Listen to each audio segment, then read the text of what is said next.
Hello everyone and welcome to the law channel of Adda 24/7। कैसे हैं आप सब लोग। और क्लैट 2025 का अगर देख रहे हो सपना तो ये वीडियो है आपके लिए बहुत ज़रूरी, क्योंकि इस वीडियो में मैं आपको बताने वाला हूँ वो सारी सोर्सेज जो आपको अपने पास रख लेनी चाहिए और उनसे करनी चाहिए आपको प्रिपरेशन। और साथ ही में क्या आपकी स्ट्रैटेजी होनी चाहिए क्लैट 2025 को क्लियर करने की, जिससे आप चल सकते हैं आगे और कर सकते हैं अपने सपने को पूरा। तो आइए बिना किसी देरी के हम यहाँ पर चलते हैं और इस पिक्चर को समझने की कोशिश करते हैं। जब हम बात करते हैं कि are you fully motivated for CLAT 2025, तो कहीं ना कहीं आपके पास एक रहता है यस, नो, मे बी, हाँ करना है, नहीं करना है, अच्छा करना है तो कैसे करना है। ये सारे के सारे क्वेश्चन आपको बताने के लिए आज आपके सामने आया हूँ। राइट, तो इसमें पहले चीज़ तो आप ये समझ लो कि जब हम क्लैट 2025 या क्लैट के पेपर के बारे में बात करते हैं तो इसको समझना पूरी तरीके से और कोई समझ जाए तो एक बहुत डिफ़िकल्ट चीज़ हो जाती है, क्योंकि डायनामिक पेपर है और कहीं न कहीं काफ़ी सारी चीज़ें और उतार-चढ़ाव इसके पैटर्न में होते रहते हैं। तो इसमें अगर हम चलें और देखें कि हमारे क्या-क्या सेक्शंस होते हैं, तो हमारे सेक्शंस में आपको देखने को मिलेगा कि यहाँ पर English language, critical reasoning, quantitative aptitude, legal aptitude और करंट अफेयर्स आपके सामने निकल के आ जाते हैं। ये पाँचों के पाँचों सेक्शंस आपके पास होते हैं पैसेज बेस्ड क्वेश्चंस में, जहाँ पर एक पैसेज दिया होता है और उसके ऊपर क्वेश्चंस हैं। तो नीडलेस टू से कि भैया कॉम्प्रिहेंशन लेवल तो आपके बहुत अच्छी होनी चाहिए। तो बच्चों के दिमाग में एक बहुत सारी इंपॉर्टेंट का जो क्वेश्चन है वो घूमता रहता है, और वो ये है कि ऐसी कौन सी सोर्सेज हैं जो हमें इसमें अपनी करनी चाहिए। तो ज़्यादा सोर्सेज के पीछे भागने से अच्छा है कि आप एक या दो सोर्सेज अपने पास रख लो, बुक्स लेके रख लो, और उन्हीं को बार बार ही अगर आप प्रैक्टिस कर रहे हो ना, तो आपकी चीज़ें अच्छी से हो जाएंगी। बस इतना सा आपको ध्यान में रखना है। अब वो कौन सी सोर्सेज हैं, तो अगर आप इंग्लिश की बात करते हो तो इंग्लिश में आपको रीडिंग कॉम्प्रिहेंशन, इंटरप्रिटेशन, वोकैबुलरी और ग्रामर पे ध्यान देना है। अगर आप ये चीज़ें करते हैं तो आपका इंग्लिश का सेक्शन और क्रिटिकल रीजनिंग का सेक्शन काफ़ी हद तक आप कर लोगे, विच इज़ अप्रॉक्सीमेटली 50 क्वेश्चंस। तो 120 में से 50 क्वेश्चंस आपके इन चीज़ों को करके अगर हो रहे हैं, तो इस पे एम्फेसिस देना ज़्यादा ज़रूरी आपका बन जाता है। अब इनके लिए आप कौन सी चीज़ें कर सकते हो, तो आपको एक डाइवर्स रीडर होना पड़ेगा। ये नहीं कि सिर्फ आप न्यूज़पेपर पढ़ रहे हैं, आपको मैगजीन्स पढ़नी पड़ेंगी, आपको डिफरेंट डिफरेंट लिटरेचर पढ़ना पड़ेगा, आपको इंटरनेशनल मैगजीन्स पढ़नी पड़ेंगी, so that you have a diverse reading background and you are indulging yourself into variety of reading. Why? Because that will give you that base that will help you while solving the passages. Skimming and scanning करना सीख लीजिए पहले day one से, किस तरीके से आप passages को स्किम करें, स्कैन करें, क्योंकि इन दोनों चीज़ों को करने के बाद आप अपने पैसेज को अच्छे से कॉम्प्रिहेंड कर सकते हैं। Practice is the key. हर एक दिन आपको कम से कम 2 से 4 पैसेजेस अगर आप सॉल्व कर रहे हैं, तो by the time you will reach to your end month, आपको लगेगा कि आपने काफ़ी अच्छा प्रैक्टिस कर ली है और आपको रीडिंग में और कॉम्प्रिहेंशन में कोई दिक्कत नहीं हो रही है। फिर एक्यूरेसी मोर देन स्पीड। अब ये जो पेपर है इसमें स्पीड से ज्यादा, क्योंकि अब 120 मिनट है और 120 क्वेश्चंस हैं, तो आपके पास स्पीड थोड़ा सा बैक सीट पे चली जाती है। अब यहाँ पर एक्यूरेसी ज्यादा इंपॉर्टेंट है। आपके कितने क्वेश्चंस आप अच्छे से सही कर पाते हो जिससे आपका स्कोर इनहैंस हो जाए, वो बहुत जरूरी है। तो इसलिए एक्यूरेसी पे ध्यान दें। और एक्यूरेसी कैसे आती है, जो इससे पीछे वाला पॉइंट है, और वो कौन सा था कि प्रैक्टिस अगर आप करोगे तो आपको डेफिनेटली आपको अच्छे से एक्यूरेसी भी मिल जाएगी। तो इसमें अगर आप चलते हैं तो आप कौन सी बुक्स को रेफर कर सकते हैं। Verbal ability and reading comprehension CAT level की अरुण शर्मा एंड मीनाक्षी उपाध्याय की ये बुक आप रेफर कर सकते हो। और इसमें से आप लेवल ऑफ डिफिकल्टी 1 भी अगर आप कर लेते हो ना, तो आपको काफ़ी अच्छा इसमें वो मिल जाएगा। उसके बाद एक high school English grammar and composition की बुक आती है रेनन मार्टन की, ये आप रेफर करो ग्रामर के लिए। और वोकैबुलरी के लिए तो अगर आप हमारे सेशंस को देख रहे हो और अगर आप वर्ड पार मेड इजी भी लेना चाहते हो, तो I think this would be more than sufficient for you. फिर आते हैं हम क्रिटिकल रीजनिंग के ऊपर। क्रिटिकल रीजनिंग पे आपको बेसिक्स एंड कॉन्सेप्ट्स अच्छे से करना है। जैसे फॉर एग्जांपल अगर आप बात करते हो strengthening the argument, weakening the argument, आपको किस तरीके से वो क्वेश्चंस देखने हैं जिसमें आपको इन्फ्रेंस करना है, या which of the following is not true, which of the following is true, इसका वैलिड अजम्पशन क्या है, कंक्लूजन क्या है, ऐसे क्वेश्चंस आपको यहाँ पर देखने को मिल जाएंगे। स्टेटमेंट बेस्ड क्वेश्चंस यहाँ पर आते हैं, passive based question. Again practice is the key, क्योंकि जितनी ज़्यादा आप प्रैक्टिस करोगे उतने ज़्यादा आप फेमिलियर हो जाओगे ऐसे क्वेश्चंस पे। और 50 क्वेश्चन कोई छोटी बात नहीं होती। 50 क्वेश्चन में से अगर आपने अच्छे से अराउंड 40 क्वेश्चन भी ठीक कर दिए तो which is a good number, और उससे आपका स्कोर काफ़ी अच्छा इनहांस हो सकता है। तो क्रिटिकल रीजनिंग के लिए आप ये 2 बुक्स को रेफर कर सकते हो।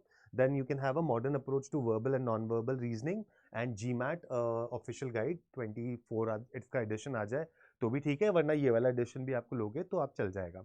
इनमें से काफ़ी सारी बुक्स की जो पीडीएफ्स हैं वैसे भी हमने टेलीग्राम चैनल पे डाल रखी है, तो अगर आपको वो ज्वाइन करना है तो आप मुझसे डायरेक्टली कांटेक्ट कर सकते हो and you can join that batch also channel, और उस पर आपको इनका पीडीएफ भी मिल जाएगा काफ़ी सारी बुक्स का। उसके बाद लीगल रीजनिंग की जब हम बात करते हैं तो लीगल रीजनिंग में आपके पास important supreme court judgments, important and recent acts and amendments of legislature, ये चीज़ें आ जाती हैं। Important topics like contract law, criminal, tort, constitution law, legal GK and current affairs, international treaties and conventions affecting national legal framework etcetera, ऐसे type के questions आपके पास ज़्यादा आ जाते हैं।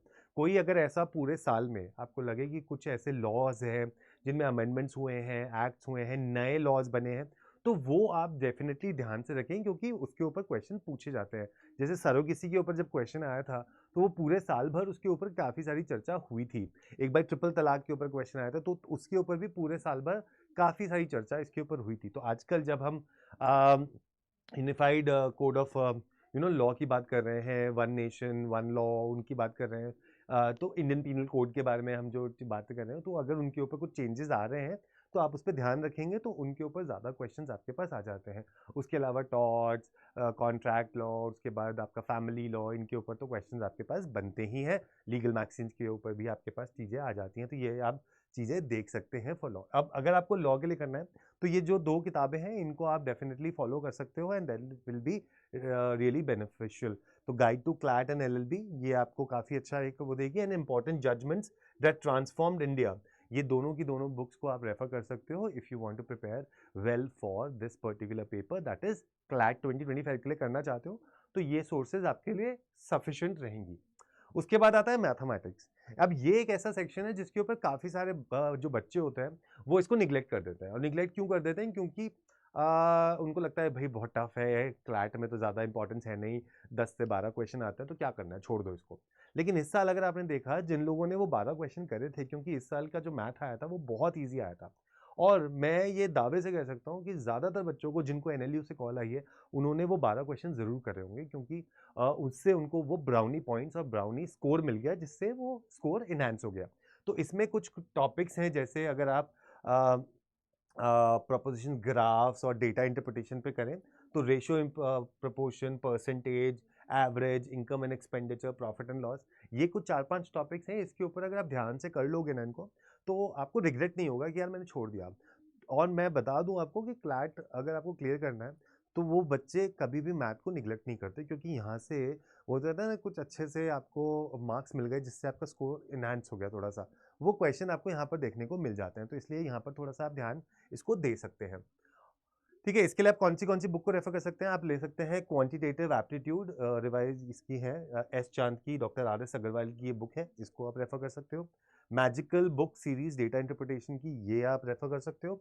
And magical book on quicker maths, ये आप refer कर सकते हो। ये 3 बुक्स आप रेफर कर सकते हो फॉर योर मैथमेटिक्स का सेक्शन, जिसमें से आपके काफ़ी सारे क्वेश्चंस और टेक्निक्स और जो छोटे छोटे जो होते हैं ना कि आप इसमें ये टेक्निक लगा के, ट्रिक्स लगा के आप अपनी कैलकुलेशन स्पीड बढ़ा सकते हो, वो चीज़ आपको यहाँ से मिल जाएगी और काफ़ी अच्छा आपकी हेल्प हो जाएगी। फिर आता है करंट अफेयर्स। भाई देखो, करंट अफेयर्स तो एक ऐसी चीज़ है जो एवर ग्रोइंग है, तो अगर आप उसमें न्यूज़पेपर पढ़ रहे हो तो उसमें एक पन दो काज हो जाएंगे, right? So you will be killing 2 birds with 1 stone. तो न्यूज़पेपर पढ़ो तो वोकैबुलरी तो अच्छी हो रही है, कॉम्प्रिहेंशन लेवल भी अच्छा हो रहा है, स्पीड भी बढ़ रही है, और करंट अफेयर्स भी पता चल रहा है। और करंट अफेयर्स सिर्फ करंट अफेयर्स नहीं, लीगल करंट अफेयर्स भी पता चल रहा है। तो इसलिए मैगजीन्स, न्यूज़पेपर्स रेगुलरली पढ़ें। जो बच्चे क्लास 12th में हैं वो 1 नॉवल पढ़ सकते हैं 1 मंथ में, और जो ड्रॉपर्स हैं वो 2 नॉवेल्स पढ़ सकते हैं 1 मंथ में। तो इस तरीके से आप आगे पढ़ें और रेगुलरली मॉक्स लेना शुरू कर दें। एंड तक के लिए ना वेट करें कि सिलेबस खत्म होगा, क्योंकि एज सच कुछ सिलेबस तो है नहीं। इट इज़ मोर लाइक कि आपका एक प्रोसेस है, उस प्रोसेस को फॉलो करिए और डेफिनेटली उसमें आगे पहुंच जाइए।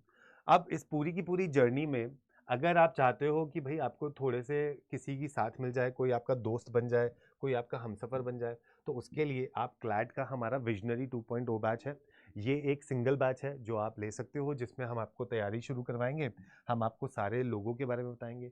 कोई भी अगर आपको ये कहता है कि आप टीचर से बात नहीं कर सकते या टीचर से कनेक्ट नहीं कर सकते, बिल्कुल कर सकते हो। मैं अभी आपको अपना नंबर दूंगा। आपको कोई भी क्लैट से रिलेटेड, एलेट से रिलेटेड, एलसैट से रिलेटेड और भी लॉ एंट्रेंसेस, किसी से भी चीज़ में, करियर से बारे में कुछ भी बात करनी हो, आप डायरेक्टली मुझसे आके बात कर सकते हैं। यहाँ पे आप कोड लगा सकते हैं Y713। अभी मंथ एंड का एक डिस्काउंट चल रहा है इस पर, तो 81% डिस्काउंट आपको मिल रहा है 9,600 रुपये का। तो 81% डिस्काउंट आपको यहाँ पे मिल जाएगा। कोड आप लगा सकते हैं Y713। और कोई भी करियर गाइडेंस आपको चाहिए तो आप डायरेक्टली इस नंबर पे कॉल कर सकते हैं। ये नंबर डायरेक्टली मेरा है, पर्सनल नंबर है मेरा। आप इस पे बात कर सकते हैं कभी भी। कोई भी आपको लगता हो कि गलतियां हो रही हैं या मोटिवेशन नहीं हो रहा है, अभी भी बहुत सारे बच्चे जो CUET UG का फॉर्म भर रहे हैं, कितने लोग हैं जो उसमें गलत कॉम्बिनेशन भर रहे हैं, वो कॉल करते हैं, मैं उनकी हेल्प करता हूँ।